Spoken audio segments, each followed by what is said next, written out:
Hello, this video is a review on evolution. So if you remember, evolution was one of my favorite topics in AP Bio. Hopefully it's same as yours. This one's a little bit shorter than the other videos, still long, sorry, got to review for the AP exam. But maybe this is interesting to you because it's how new species are formed or why other organisms look and feel and have these cool features that they do. So first we talked about descent with modification. So descent meaning, as we move on, as we have descendants, we have modifications every time we have descendants. This change is because of interactions between the populations of the organisms and their environment. And we have these adaptations because it increases their fitness, which is their ability to survive. So the reason why we have all these cool features is because at some point in our lives, they helped us to live and survive. So evolution is basically change over a long period of time in the genetics, the gene frequencies of a population. So you should know that the father of evolution is Charles Darwin. He was English. The ship that he was on was the HMS Beagle. Traveled around the world studying animals. He stopped at the Galapagos, which is one of the most famous locations in which he understood evolution. The book that he discovered, or the book that he wrote, Origin of Species, is where he introduced the idea of animals descending from their ancestors. And this was influenced by Lamarck, Hutton, and Lyell, and Malthus, basically taking their ideas, and he formed his own idea, his theory of evolution. So his theory of natural selection, there are four basic tenets. One, populations produce more offspring than can possibly survive. Okay. Number two, individuals in the population vary extensively because of their inheritance. There's a struggle to survive. Number three, individuals whose inherited characteristics best fit to the environment leave more offspring than less fit. So basically, if you have something that lets you to survive, you're going to have more offspring. And then lastly, unequal ability of individuals to survive and reproduce leads to a gradual change. So because there is an unequal balance of people that can survive have more offspring, that means later on down the line, they're more likely to be the majority species later on down the line. So it's populations that evolve, not individuals. The fitness, how you survive, is determined by your environment. Or in summary, natural selection is the success, like how successful are you in making offspring and them living. And the product of natural selection is these adaptations. You should know the two terms. Natural selection, basically like we've been talking about, the environment decides who lives and who doesn't. Nature decides and then works on individual, just like those beaks we were talking about in class. Artificial selection is basically we decide or man decides. It's called selective breeding. It's kind of like, it says here Dalmatians, but it's kind of like if you wanted like the perfect dogs. So like when your dogs have puppies, you kill the ones that are not great. So that's called artificial selection. Like we're choosing who survives. Okay, so if humans can create substantial change over a short time, nature is over a long time. So we could do quote unquote natural selection if you want to in a short time in doing selective breeding, but natural selection takes place over a long time. You should know that it's very controversial, or used to be controversial, because people said, they believed in the Bible where God created everything. There was no evolution, like how God created it, that's like how it was. But there is proof, scientific proof, that there had to have been evolution. First of all, biogeography. So basically, species have been kind of similar and they're in the same location. And also, those that are in the same location or have the same food sources, they have the same features. So they say like, oh, okay. So if there's a geographic, if geography plays a difference, there had to be some sort of evolution, because birds that are in this location, even though they're a little bit farther from other ones, they're completely different. You should know all of these, by the way. Like, this is a very common AP question that people ask. Also, the fossil record. So basically, when you look at the old versions of animal, you could see the bones actually change shape. Number three, comparative anatomy. So we're saying that like in different organisms, they have pretty much the same structures, just slightly different. So this picture right here, it's a picture of a human, a cat, a whale, and a bat. So our arm is similar to like the appendage of a cat and a whale and a bat. You see these colors, like the orange is the same type of bone, but some is longer, some are thicker. And then the brown, you can see like the ends are also very similar in structure. These are called homologous structures, where they're the same type, but they're not exactly the same. And then also we have what they call vestigial structures. These are structures that don't have a use for anymore. So like some animals have something on their body and it doesn't make any sense. I'm not too sure if this is a good example, but I remember one of my bio teachers talked about like how we have a tailbone. And the question is like, why would we have a tailbone? We don't have tails. So maybe at one point we used to have tails. Embryonic development, and then number 5, molecular biology. All 5 of these, basically molecular biology is comparing DNA. Basically all 5 of these is very, very, very strong evidence and strong proof that evolution has to have occurred. So when we talk about embryonic development, here's a picture that we're talking about. So if we look at the chicken embryo and a human embryo, like it's very, very, very, very similar. So embryonically, there has to be some sort of evolution or some sort of evolutionary link between chicken and humans if these look almost exactly the same. If you want to be even more specific, when we talked about number 5, molecular biology, when we study the DNA and the proteins of different animals, so say for example, let's take a human, you know, a monkey only has 8 amino acids that are different than us. Or if you want to go even further, like a chicken only has 45 amino acids that are different than us. So if I change only 45 things between us, all of a sudden you could be a chicken. Like that's how close, really related we are. Then another chapter we studied in AP Bio was population genetics. So Darwin couldn't explain how inherited variations are maintained, okay, not trait blending. So a few years after Darwin's Origin of Species, Gregor Mendel proposed his hypothesis of inheritance. Basically that we have heritable units or genes. So what Darwin couldn't explain is how come when you have offspring, how come they weren't blended? So the most common one I say, like how come if you couldn't take a black mouse and a white mouse and you mate them, how come they didn't have a brown mouse? It was either black or white. So this basically played hand in hand with what Darwin was talking about. Then we talked about the Hardy-Weinberg theorem. I know that when I was gone, Mr. Shi went over this. Basically, it's saying that the frequencies have to remain constant unless there's like a gene shuffling in meiosis. So there's like an equilibrium that has to remain constant in any population. So we call that P and Q. So if we have a gene with 2 alleles, we call that P and Q, where P is the frequency of A and the dominant, and Q represents the recessive, lowercase a. So basically the percentages of recessive and dominant have to equal 1. So if I have an 80% chance of having dominant, there's a 20% chance of recessive. Like they just have to equal 100%. In reverse also, like if you have one of them, you could find the other. So if you say like there's a 20% or 0.2 of recessive, you can solve for the dominant.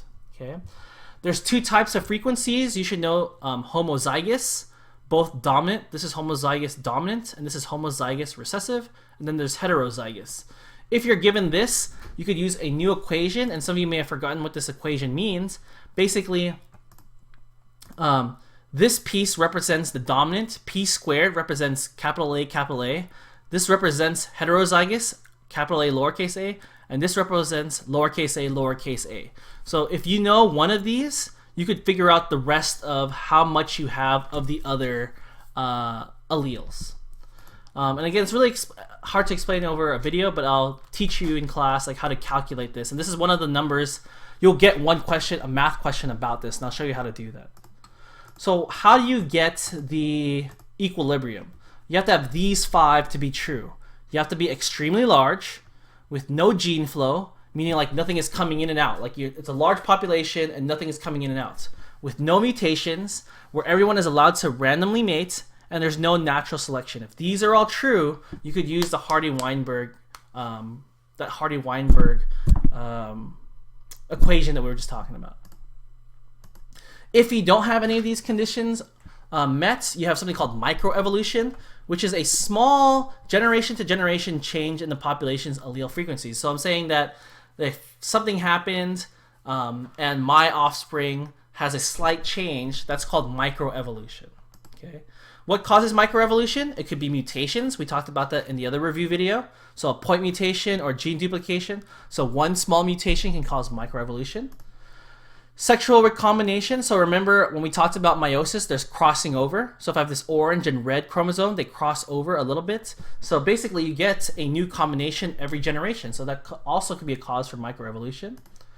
Also, natural selection. So basically, nature can also decide. Here in this picture, it says the fir trees, they only release their seeds during fires. And fires rarely occur in the river bottom of this particular valley. So in this case, this environment, there's barely any fires. And if there's barely any fires, they barely release their seeds. And that's another cause of what can change in microevolution. There's also something called genetic drift. So it's basically you could change the frequencies just due to chance. We talked about bottleneck and the founder effect.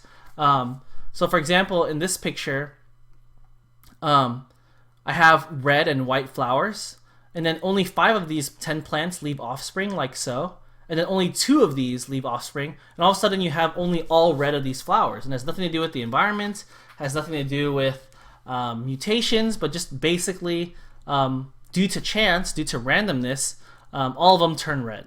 That's also for microevolution. This is the bottleneck effect. Basically, due to a drastic reduction in population size, everything changes. So, for example, a bottleneck, if you've heard of traffic before, or say I took all these jelly beans and put it into a bottle and I shake it out and only some live, all of a sudden I have so many reds, 1 white, and no greens. But in the real world, I used to have all of them. But because I drastically reduced the population, only a certain ones survive. They could be over underrepresented. For example, these elephant seals, they were hunted to nearly extinction, so only a certain amount of elephant seals were survived, and they had a overrepresentation of a certain type of elephant seal, as opposed, I think it had an overrepresentation of the darker seal, because the hunters couldn't see the darker seals as much. So all of a sudden, the darker seals were overrepresented. And the founder effect, I don't know if you guys remember this from my video last time, but few individuals become isolated from the population. So alleles become over and underrepresented because they are isolated from everybody else.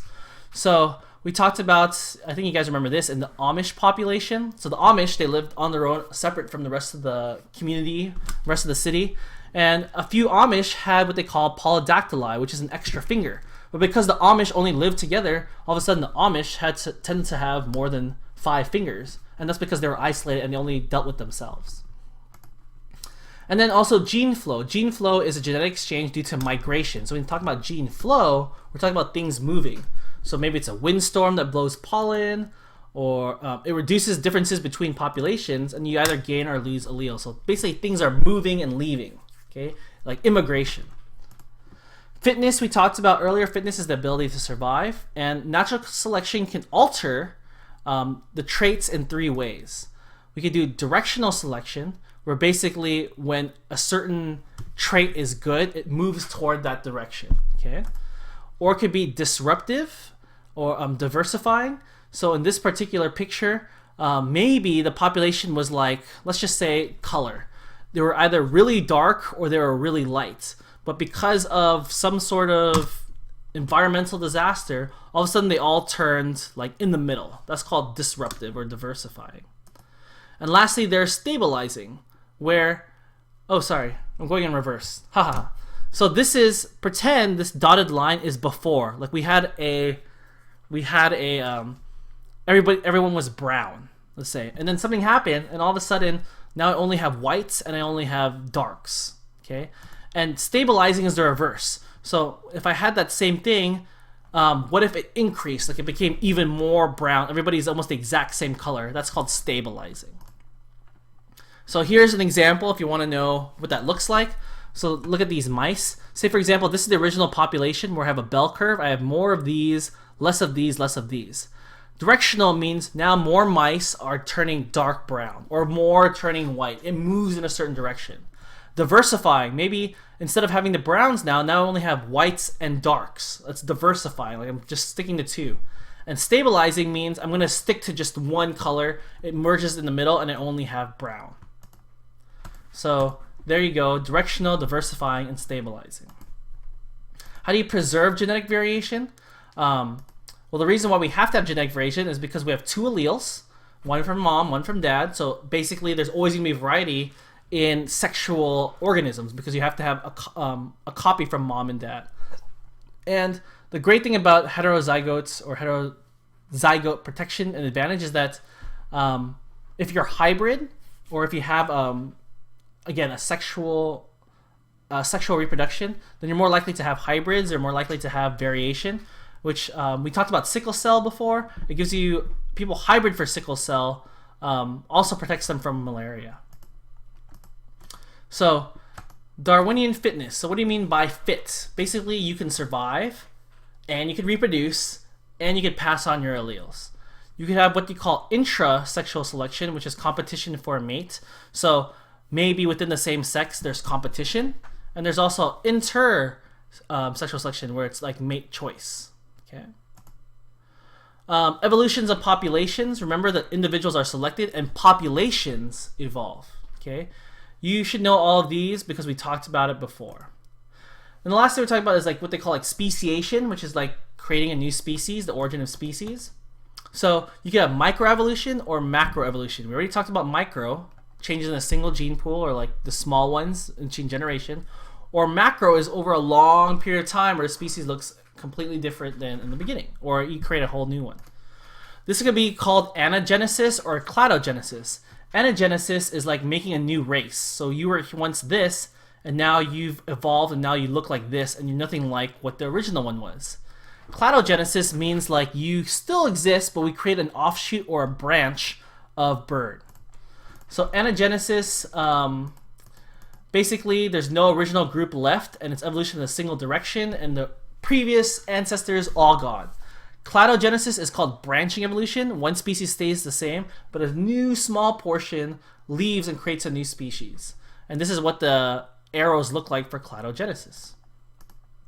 So the biological species concept, which was proposed by Ernst Mayr in 1942, the species are a population or group of populations whose members have the potential to interbreed and produce viable fertile offspring. So another word for that is reproductively compatible. So if you are a species, that means everything in that species, the organisms that are in the same species, can reproduce with each other. If they cannot reproduce with each other, if they're not compatible, then they're not from the same species. Okay. And then we also talked about reproductive isolation. These are barriers that prevent members of the two species from producing viable fertile hybrids. Okay. So for example, there's pre-zygotic and post-zygotic barriers. So what are some barriers that stop people from reproducing? Well, pre-zygotic means like maybe there's stuff that prevents the animals from mating. So maybe it's the habitat, maybe it's behavior, maybe it's mechanical. Maybe there's these barriers that doesn't allow animals to even get to the mating part of reproduction. And then post-zygotic means after the zygote is made, maybe there's something that's blocking them from being a healthy adult.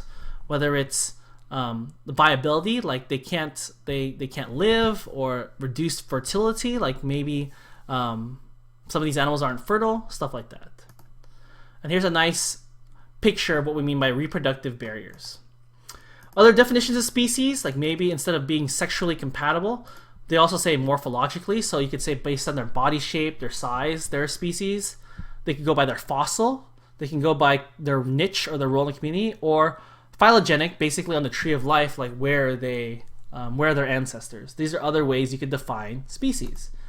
So here's two ways in which you make new species, two main modes: allopatric and sympatric.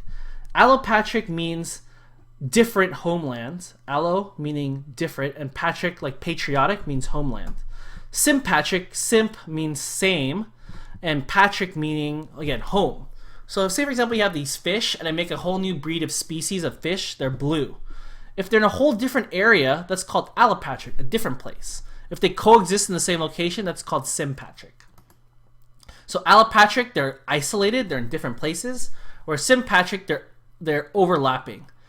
The great example of allopatric, we talked about the finches, like in the Galapagos Islands, where there's different islands and different birds and different beaks. That's called allopatric. Sympatric is like having different plants in the same area, like oats and cotton and potatoes and wheat. We had new species of plants, but they're all in the same area, not geographically isolated. Adaptive radiation is when a few organisms make way to new distant areas and they adapt to that new location.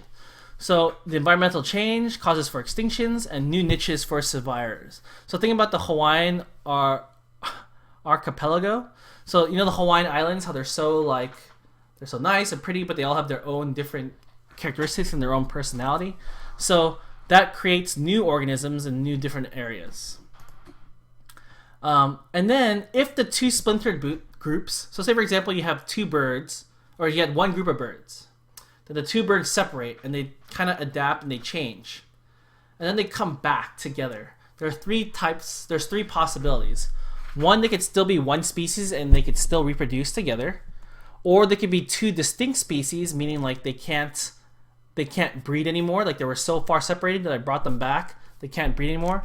Or what they call a hybrid zone, where some can and some can't breed or mate. The tempo of evolution, so there's gradualism, which is basically slowly over time, species adapt, species change, species, they move slowly and constantly. This is also less likely. What you're more likely to see is what they call punctuated equilibrium, meaning like there are sequences in time, there are instances in time where things change like really fast and then nothing, and then boom, evolution, and then nothing. This is more likely. Again, it's a long period where there's nothing for a while, then boom, a change, then nothing, then boom, a change. So there's two different types of speeds for evolution: gradualism and punctuated equilibrium. Convergent evolution, waiting for this to load real quick. So on convergent evolution, we're talking about the independent development of two similar features between two unrelated species. So convergent meaning like they're both evolving, both independently in a similar environment that just happen to evolve at the same time. So they're in similar environments. They have analogous structure. So think about wings on bees or wings on birds. So even though like a bat and an eagle or even a dinosaur like the pterosaur, even though they're in different locations, they evolved like wings that look very similar. That's called convergent evolution. You should also know for the AP Bio test, this is something that you should have known from regular bio, like the order in which things are classified. They got rid of this in the AP, but they got rid of this in the AP exam, so you don't need to know these things anymore. Okay. Phylogeny is the evolutionary history of a species or a group of species. So we did a lab on this, and we also did an activity on notability about how you could see what a phylogram looks like. So the length of a branch reflects the number of changes that have taken place in a particular DNA sequence in that lineage. So basically the length of the branch reflects how many changes that they've had. So basically the Drosophila at some point branched and became like the fly and something else. And then it was the lancelet and something else, and the fish and something else, and then the rat and the mouse. So basically it's like a family tree almost. Okay. Clads or cladistics is a form or a way to map out evolutionary history. So again, it's a fancy way of saying a family tree, but for evolution. Okay, so we did something like this before. So say for example you have this lancelet, and then the lancelet, when it evolved and got a vertebral column, it became a lamprey. And then when the lamprey got a vertebral column and hinge jaws, it became a tuna. And then when the tuna got this, this, and this, it became a salamander. Then when it got this, this, and this, it became a turtle. And it got this, this, this, this, and hair, it became a leopard. So it uses what they call parsimony, the simplest explanation. But to make a long story short, I just need you to know what a cladogram looks like and how to read it. Homology, we'll skip this for real quick.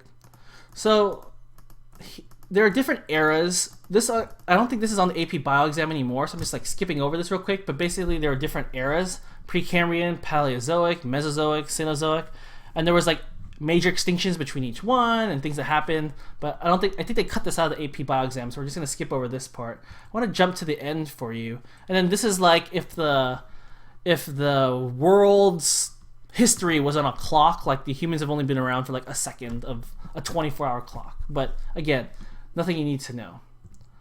So we move on to the evolution of plants and the evolution of animals. So just to show you like the order in which they've evolved.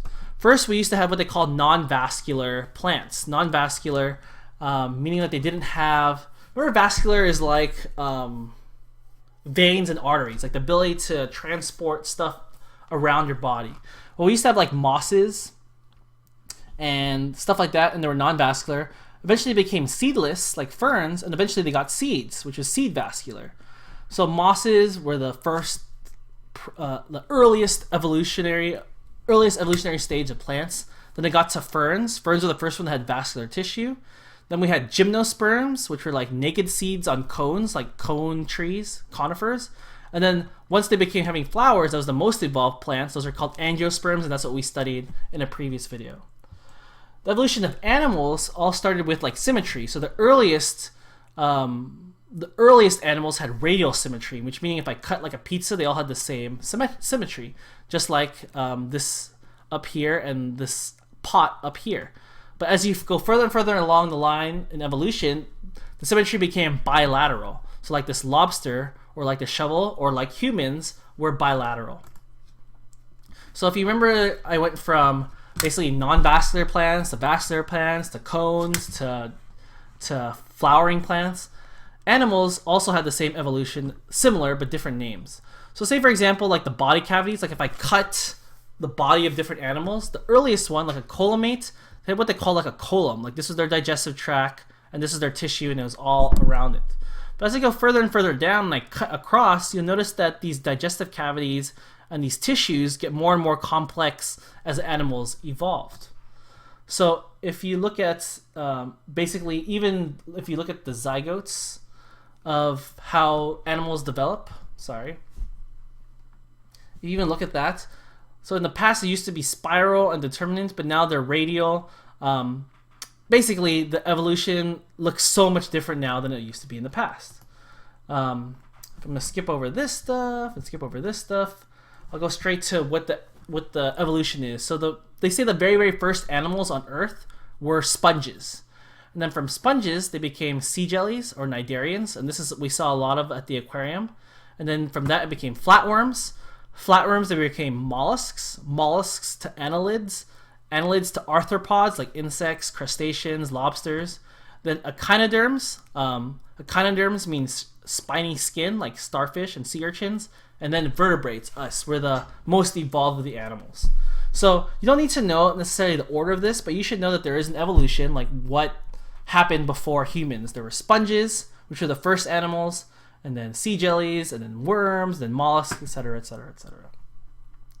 We're what they call chordates because we have a spinal cord.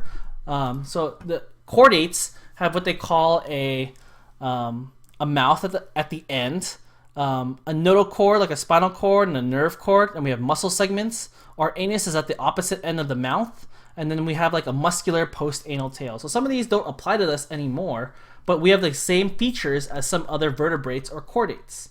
And the last slide I have for you is basically a cladogram or a phylogeny of the animals. So we had some sort of ancestor, and it was like sea stars and this and that and blah blah blah blah. Again, you don't need to memorize this, but you should know how to read this and see where we've evolved from or how we're related to other living chordates. So hopefully you enjoyed evolution. I think it's a very interesting topic. I think it's one that you could understand very easily and answer questions if it's a free response question as well. If you have any questions, you come see me or see Mr. Shu.